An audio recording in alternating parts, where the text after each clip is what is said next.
And moving on to the next opponent, just got done having a small little practice out there with the guys, switched the schedule up a little bit based on it being Thanksgiving week. So happy Thanksgiving to everybody. But this is the best week of the year for a college football team. Just being able to eliminate distractions is good. Not having school makes it easier from the scheduling point of view. So being able to get these guys up here every morning to feed them a little bit more than we normally can and meet and lift and practice and get them out of here at a decent time sets up good, seeing as how this game is a noon kick. Should be used to noon kicks at this point, but I think it works out good from a scheduling point of view this week for all that. Growing up, being able to watch these games on Thanksgiving, on Thursday and Friday and Saturday, it's a great time of the year. So our guys are pretty excited about just being bowl eligible. Won 3 games in a row and have 2 more great opportunities ahead of us. So we're going to keep moving forward, hopefully keep improving, and hopefully keep winning some ball games. Overall, probably as healthy as we've been all year right now. Everybody's kind of, other than, obviously Carl, everybody's should be available to go this week. So a couple of guys missed some time in the game, but part of that was we were able to do it. Based on how the beginning part of the game went, we were comfortable being able to play 60-some bodies. I think the total number was 62 or something. So almost everybody that traveled played, and it was good to get those guys out there. But we're pretty healthy right now, and looking for a pretty good week. Iowa State, obviously understand what the situation is there with their football program. Doesn't affect us at all. I don't think it will affect them at all as far as how they play. The one thing that I've always admired Paul Rhoads for is getting his team to play and never quit. It doesn't matter who they're playing. It doesn't matter where they're playing. It doesn't matter what their record is. Their team always just keeps playing. They've always played with effort. They've always continued to play throughout the course of a season, continue to play throughout the course of a game. I would anticipate this game being no different. So I would, expecting them to show up, and if anything, we probably got to be a little bit on guard for maybe having a trick or two, which they're a program that does that anyway. They fake a lot of stuff. They take chances on special teams. They do some trickery stuff on offense and take some chances on defense as well. So really doesn't change a whole lot with what our preparation is and what we're going to expect. Offensively, Todd Sturdy's done a great job taking over their offense about 6 games ago. Made the quarterback switch with Lanning. I think he's a really good player. Sits in the pocket, has good mobility, throws the ball, is accurate, strong arm. Got 3 or 4 receivers that are really good players, big dudes, same guys that we played against last year with the addition of Bundridge, who was hurt for him last year. He's a really good player.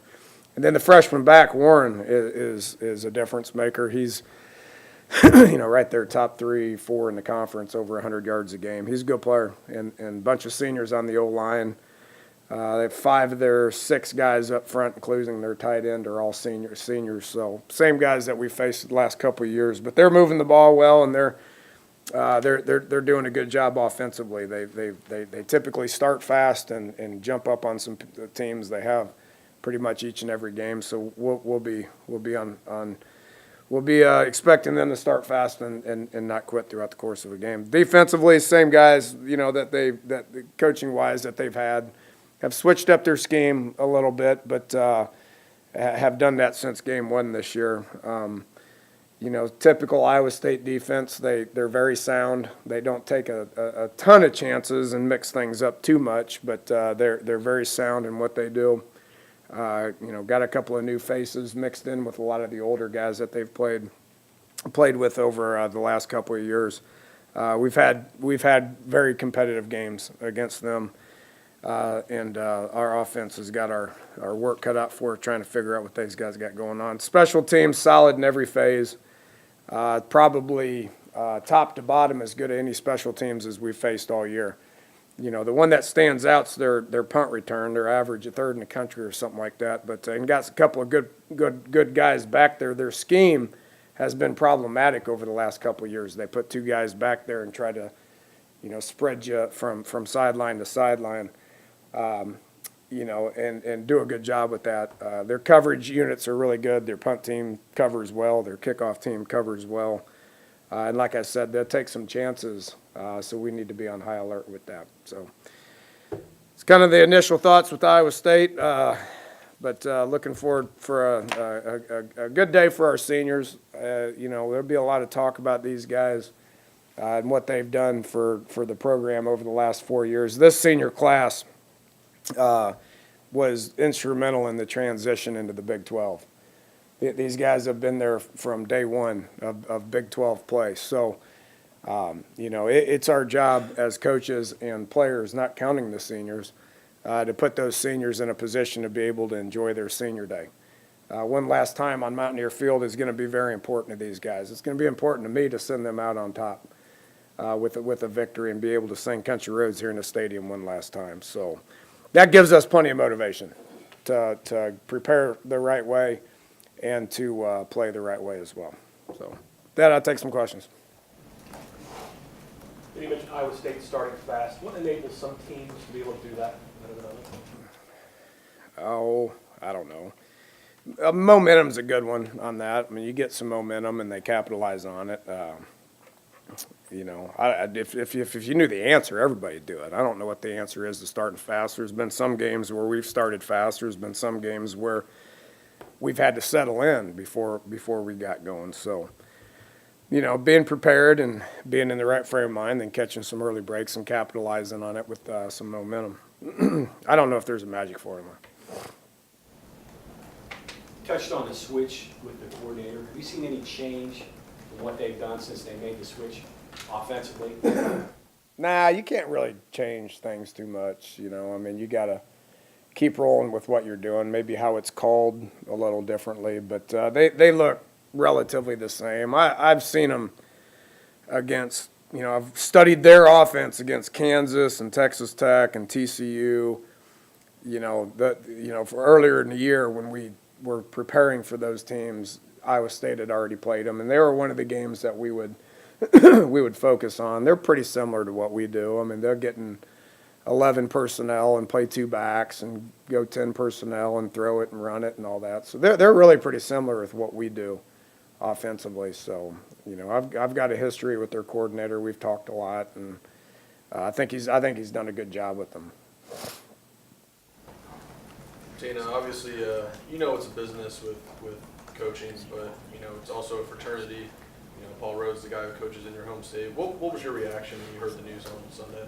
Yeah, I was surprised. I mean, I don't understand why it has to happen at this point, but we're obviously more worried about what's going on here, and but Paul's a good football coach. He's the head coaches hang out a little bit when different meetings and venues and stuff, and I've never worked with him, but he's a great guy, and he's a good football coach. Brings a lot of energy to their team, and is extremely competitive and a fiery guy.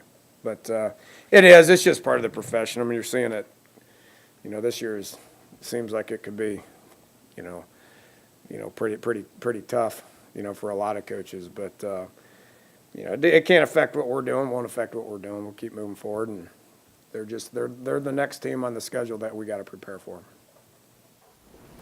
Do you even mention the firing of the players at all? Is it something that's brought up?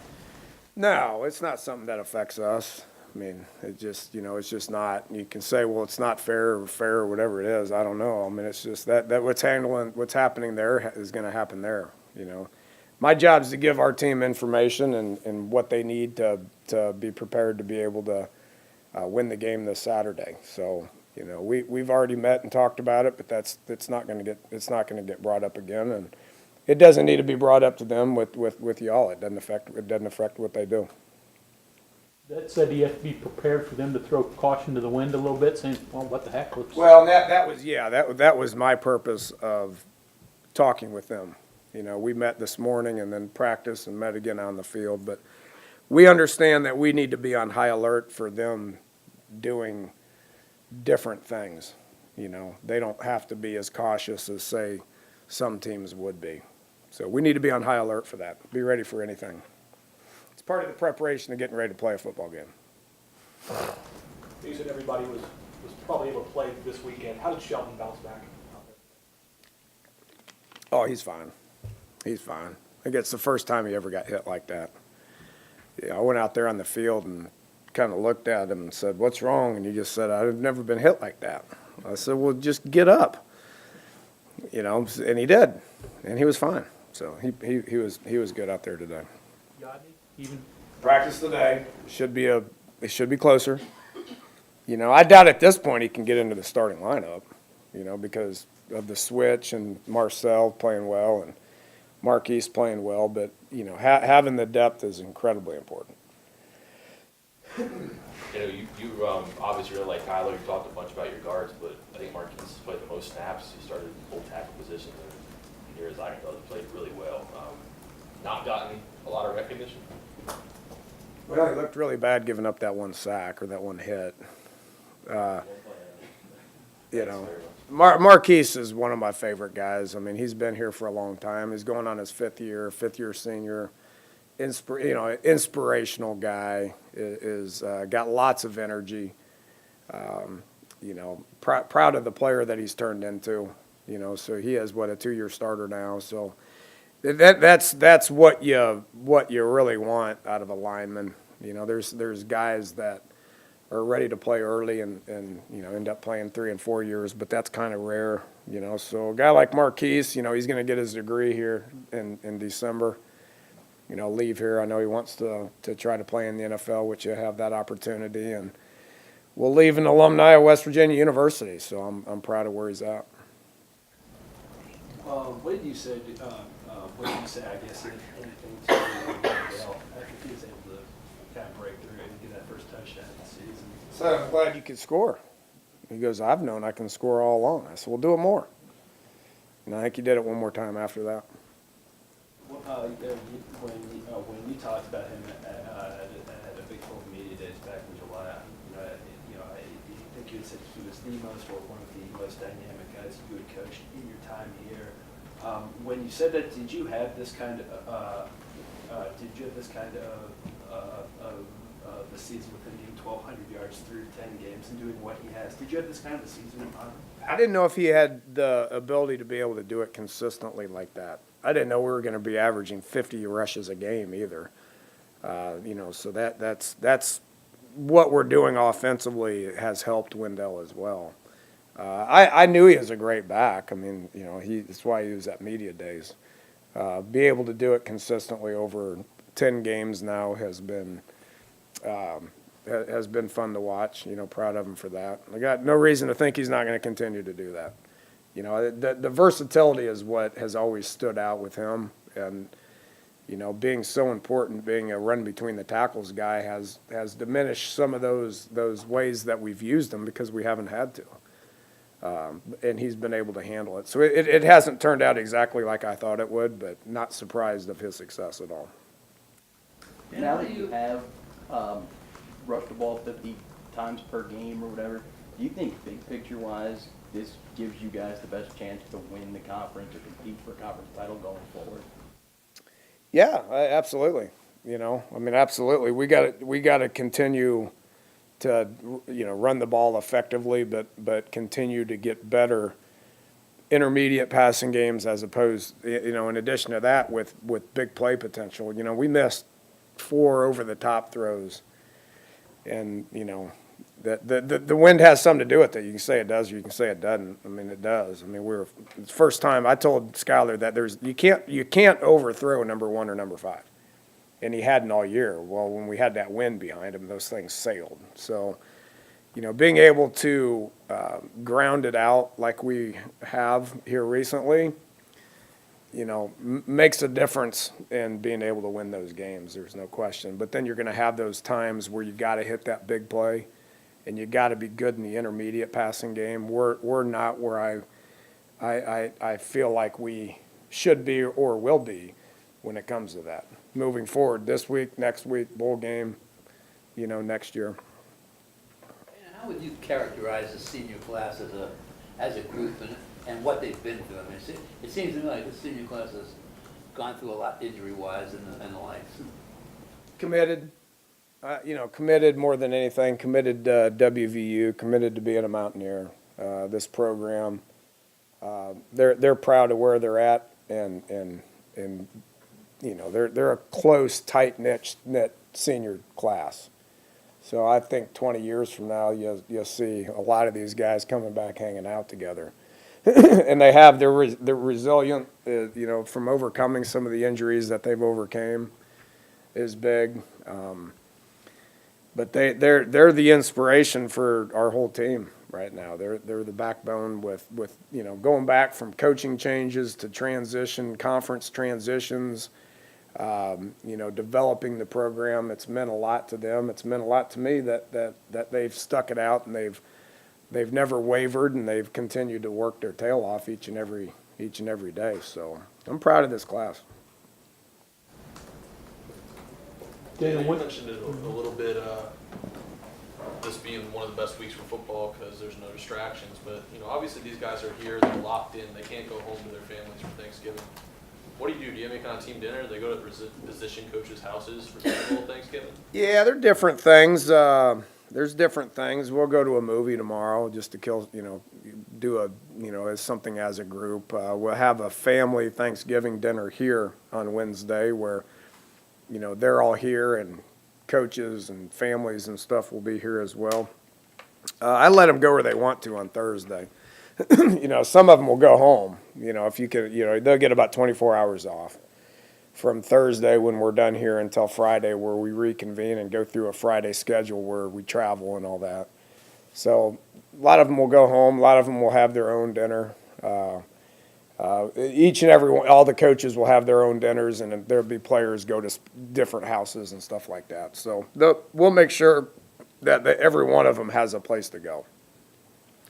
But we'll have our own dinner on on Wednesday, because I want to let guys go. If they want to be able to go, they can go. And then Friday, it's back to work business as usual. You had said a lack of distractions during this week. I guess, how do you hopefully prevent players from finding their own distractions? If you're going to worry about that, then you got to worry about that every day. So our guys are pretty in tune with what this week means, and all their families will be coming in on Thursday. Most of them anyway. Come in Thursday or Friday. So got a little extra time to be able to spend time with their families and stuff, and then Saturday obviously family day, or a senior day with the families, and be able to spend time with them after Saturday as well, and then Sunday we'll be back to work. Got another game after that. Okay, thanks, Coach. Thank you.